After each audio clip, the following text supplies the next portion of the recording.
Senhoras e senhores, muito boa tarde. Não há um lugar deste país que não se comente o assunto que será objeto da exposição de hoje. E, sem dúvida nenhuma, é papel, missão do Instituto dos Advogados de São Paulo, histórica, há mais de 140 anos, de participar ativamente de todos os movimentos que são em prol do país. Um momento extremamente grave e triste que nós vivemos hoje, não só nos envergonha pelos nossos valores, pela nossa formação, mas porque a cada dia, infelizmente, um país como o nosso vem sendo diminuído externamente. Esse prejuízo enorme ao futuro é motivo, sem dúvida nenhuma, de uma grande reflexão. E por isto, o Instituto dos Advogados de São Paulo convidou o professor Miguel Reale Júnior. O professor Miguel Reale Júnior tem características muito especiais, porque, como seu pai, conseguiu unir 3 atividades fundamentais para o exercício das carreiras jurídicas. A primeira, do estudo. Sempre se dedicou aos estudos, tanto que alcançou a titularidade na cadeira de Direito Penal da mais prestigiada faculdade de Direito do nosso país. Além disso, nunca se esqueceu da importância das instituições. Por isso, ocupou diversos cargos no Executivo, foi assessor de Ulisses Guimarães na Assembleia Constituinte e presidiu a Associação dos Advogados de São Paulo, sempre emprestou seu tempo às instituições. E a terceira tônica fundamental, também sempre advogou, sempre exerceu a profissão que é a profissão que defende os direitos e as garantias da sociedade, principalmente na área de atuação dele, que é o direito penal. O nosso tema de hoje, Dilemas Brasileiros, efetivamente vai muito além da questão do processo de impeachment. Porque o seguinte é o que mais nos preocupa. Então a questão não se resume exclusivamente a esse processo, e eu gostaria de fazer aqui um destaque especial à presença do deputado Arnaldo Faria de Sá, que tem feito um trabalho magnífico, não só nessa questão, mas em defesa de todas as carreiras jurídicas. Mas a nossa preocupação com a classe política, com a verdadeira reforma política que o país necessita. Senhoras e senhores, recebam com grande alegria o professor Miguel Reale Júnior. Prezado presidente do Instituto dos Advogados de São Paulo, o jovem advogado José Horácio Ribeiro, que tem realizado uma gestão extraordinária à frente do nosso Instituto, dando a proeminência que o Instituto dos Advogados de São Paulo merece. Queria cumprimentar a todos os presidentes de institutos dos advogados do Brasil que aqui se encontram, em especial o Dr. Aurélio Vandermaus, que representa o Instituto dos Advogados Brasileiros, a nossa casa-mãe. Quero cumprimentar os queridos amigos, colegas advogados, aos juízes, àqueles estudantes que se unem aos advogados nesse momento, aos deputados Arnaldo Faria de Sá e Célia Leão, e em especial cumprimentar o Dr. Renato Silveira, diretor da nossa faculdade, em sua pessoa, cumprimento todos os franciscanos. Prezados amigos advogados, no meio do turbilhão das paixões que se afloraram nesse processo de análise do impedimento da presidenta Dilma Rousseff, eu venho tentar fazer uma reflexão no sentido de reduzir a temperatura das nossas preocupações para olhar o quadro de uma forma mais ampla e geral e indagar efetivamente o que está no fundo e por trás de toda essa crise que nos avassala. Esse momento de reflexão, ele de certa forma se contrapõe àquilo que nós temos vivido no nosso cotidiano, pois as conversas sobre o destino do Brasil imediato, o afastamento ou não da presidente, domina todas as conversas, os almoços e jantares em família, a conversa do bar, a conversa do trabalho, o diálogo no táxi. Portanto, eu os convido um pouco para uma reflexão. Qual é o Brasil que nós estamos vendo hoje? E dentro destes diversos quadros que compõem esse caleidoscópio chamado Brasil, qual seria o denominador comum destes quadros? Nós temos um quadro social extremamente grave, que reside principalmente nas grandes cidades. São Paulo é uma cidade a mais rica do Brasil e a mais pobre do Brasil.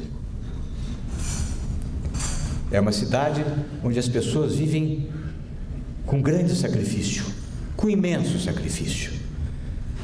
Nas longas distâncias da periferia da Zona Sul ou da Zona Leste, as pessoas arduamente vivem um cotidiano sofrido.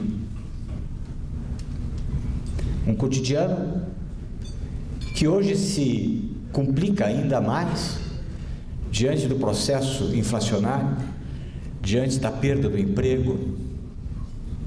As mulheres são as grandes sacrificadas nestas distâncias longínquas, 2 horas de ônibus do centro da cidade, pois elas têm que trabalhar. 30% dos lares da periferia de São Paulo são chefiados por mulheres abandonadas por seus companheiros, muitas vezes com filhos de 2 ou 3 companheiros. E o que é o retrato desta periferia? É o retrato da antissocialidade. Casas que se amontoam sem estarem sequer caiadas, ruas de esgoto aberto. Não tem um lugar onde se possa usufruir de um cinema, de um teatro, de algo que não seja simplesmente beber e bater papo no boteco com a mesinha de bilhar no terraço. Este é o nosso Brasil. É o Brasil no Recife, é o Brasil em Belo Horizonte, é o Brasil nas grandes cidades, é o Brasil em Porto Alegre, é o Brasil em São Paulo, é o Brasil nas grandes cidades, em Campinas, na grande Campinas. Então nós temos um quadro social extremamente trágico. E diante desta situação, perguntar: seria esta uma das exigências primordiais a serem atendidas por um novo governo? E ligado a este quadro social trágico, há o problema da justiça, o problema da segurança. Cada uma dessas cidades, qualquer cidade acima de 300 mil habitantes, apresentam índices de criminalidade avassaladores. Há medo de sair à rua. A cada passo, a preocupação do filho ter chegado em casa ou não ter. Não há, por parte do governo federal, e os governos estaduais também não seguem, não fazem por sua própria conta, políticas criminais de cunho social que permitam que exista uma vida menos conflitante e árdua nessas grandes cidades. passa a ser um problema primordial, a questão da segurança. Nós vivemos com medo. Nós estamos nos acostumando a viver com medo. Nós temos o medo do futuro hoje. Diante do governo de Dilma Rousseff, nós temos medo. Nós estamos espantados. Então são espantos de todo lado. Mais do que isso, não há justiça. Cá estamos com a presença do ilustre desembargador Couto, sabe como é difícil levar a justiça lá na ponta. Eu batalho muito pelos centros integrados do cidadão. Hoje já se expande o atendimento à classe mais desfavorecida através dos CEJUs e dos centros de mediação e de conciliação. Mas o certo seria não o povo vir à justiça, mas a justiça ir até o povo. Mas a resistência do nosso tribunal em consolidar a ida do juiz, os juízes não sabem o papel que eles representam como apaciguadores, o papel que eles representam como fornecedores de paz social. Basta a sua presença na periferia para que haja uma redução da criminalidade. Então nós temos uma crise da justiça, de uma justiça demorada, de uma justiça pomposa, distante do povo, e de uma justiça na qual não se confia. Um jornalista famoso recentemente perguntou a um dos membros do Supremo Tribunal Federal se ele não confiava na mais alta corte do seu país, e a resposta foi não. A pompa, a arrogância da pergunta, na crença da resposta intimidadora, da pergunta intimidadora, foi surpreendente. Não.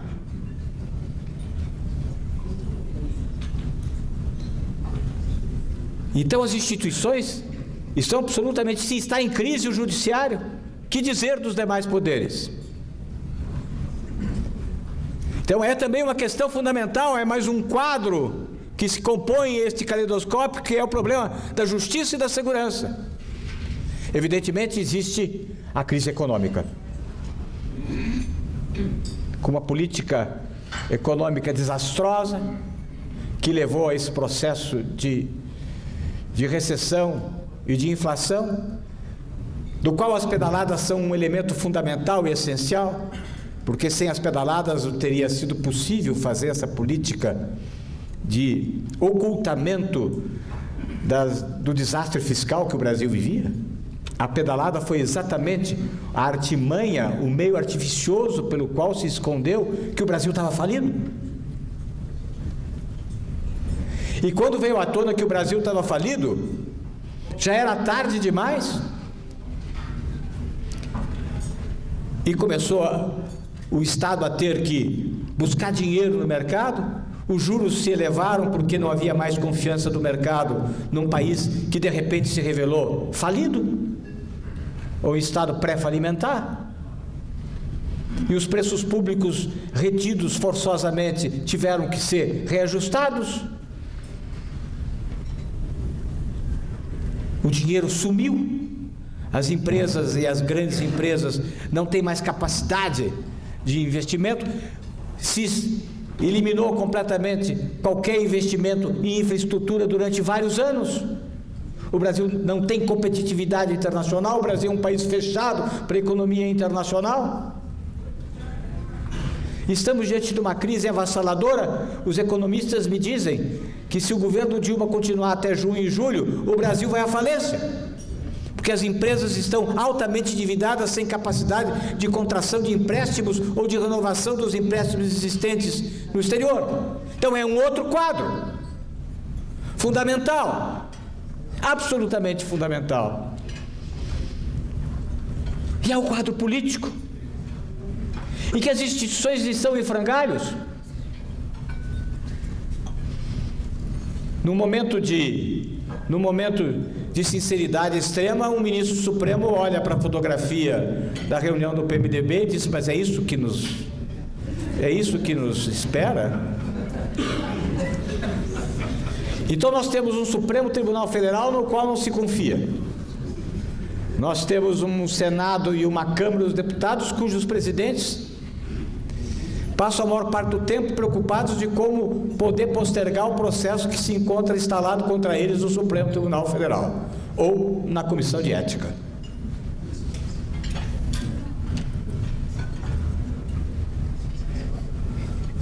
Os partidos políticos praticamente não existem. A reforma política sempre não se conseguiu fazer da reforma política nem mesmo a transformação da data da posse de 1º de janeiro para 10 de janeiro. Nem isso passou. A tão propalada reforma política não encontra lideranças, não encontra denominadores comuns. E a crise política decorre, sem dúvida nenhuma, da crise moral que contamina principalmente os partidos da base governista. Mas eu pergunto, caríssimos colegas advogados, é possível encontrarmos nestes diversos quadros que desenhei um denominador comum?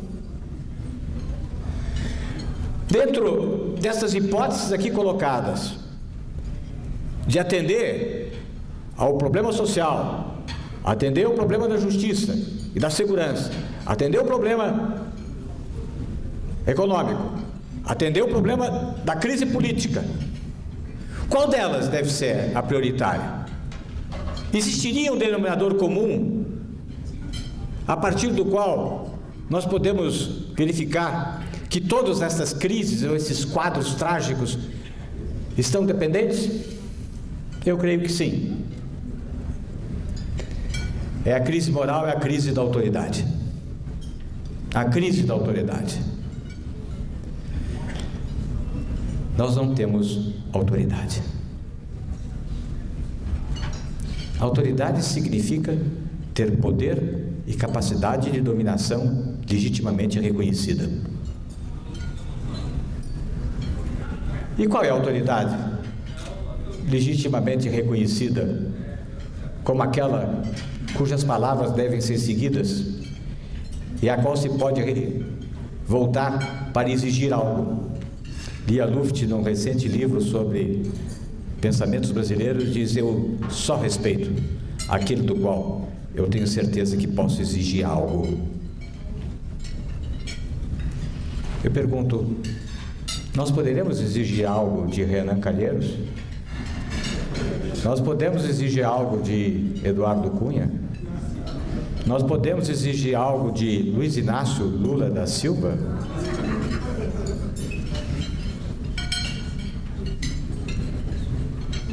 Ou seja, no fundo destas 4 crises, há uma crise de autoridade. E daí, estarmos estupefactos.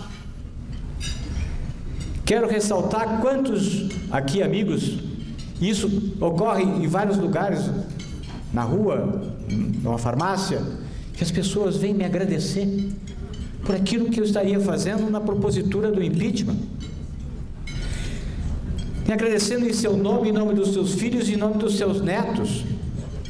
Eu não recebo isto como qualquer forma de elogio, eu recebo isso tragicamente, com a demonstração de que o país está órfão. O país está órfão. E órfão porque não tem autoridade. E não tem autoridade porque nenhum daqueles que tem responsabilidade sabem o que é isto. Não tem sentimento de responsabilidade. É este sentimento de responsabilidade que falta. Um sentimento de responsabilidade que vem a consagrar valores como o valor da verdade, o valor da veracidade, o valor da transparência, o valor da fidedignidade a compromissos, a coragem de dizer o que deve ser dito e de fazer pouco, mas um pouco importante. Em conversa com economistas, eu perguntei: mas o que deve ser feito neste momento trágico do país? E esses economistas me disseram: devem ser feitas poucas e boas coisas. Mas todas as poucas e boas coisas só podem ser feitas se houver autoridade. Se houver uma reserva efetivamente moral que imponha reconhecimento de uma autoridade. E esse reconhecimento por uma autoridade só existirá se ela for verdadeira. Porque nós estamos vivendo na terra movediça da mentira há muito tempo. A verdade. Esse é o desafio que se põe perante Michel Temer, que eu acredito que venha a ser o presidente do Brasil dentro de poucos dias, porque nós vamos conseguir afastar Dilma Rousseff da presidência. É um sentimento geral, os ventos batem nesse sentido, mas não me preocupo mais se vamos ou não afastar Dilma Rousseff. Acho que sim. Me preocupo sim é com o que deve fazer o novo presidente, porque deve instituir algo que nesse país jamais foi aceito: a meritocracia. Esta é a verdade. Não é a troca de cargos por apoios políticos para dividir o butim.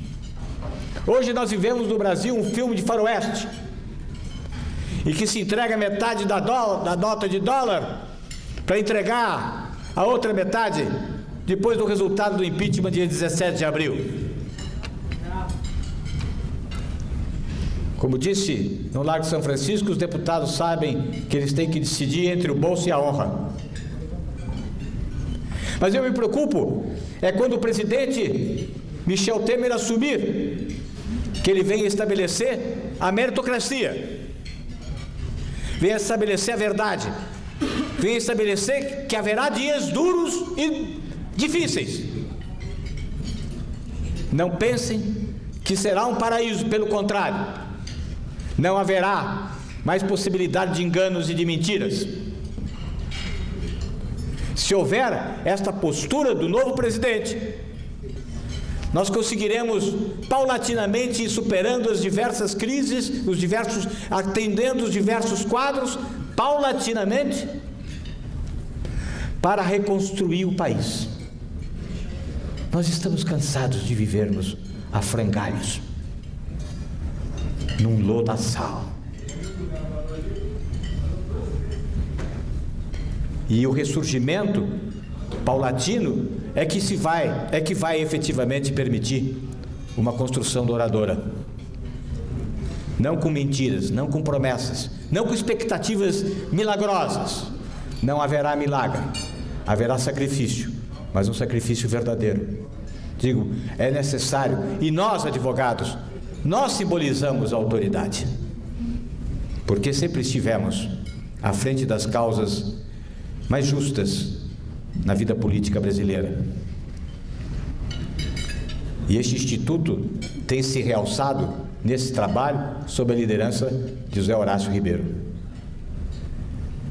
Eu quero trazer os prezados amigos advogados de São Paulo, advogados do Brasil, a minha profunda perplexidade nesse instante, mas ainda uma gota de expectativa de que vamos restabelecer a moralidade, a fidedignidade a valores fundamentais, a expectativa de que tenhamos que levar essa palavra de busca de autoridade ao novo presidente. Vamos afastar Dilma, mas vamos construir o Brasil com dignidade. Muito obrigado.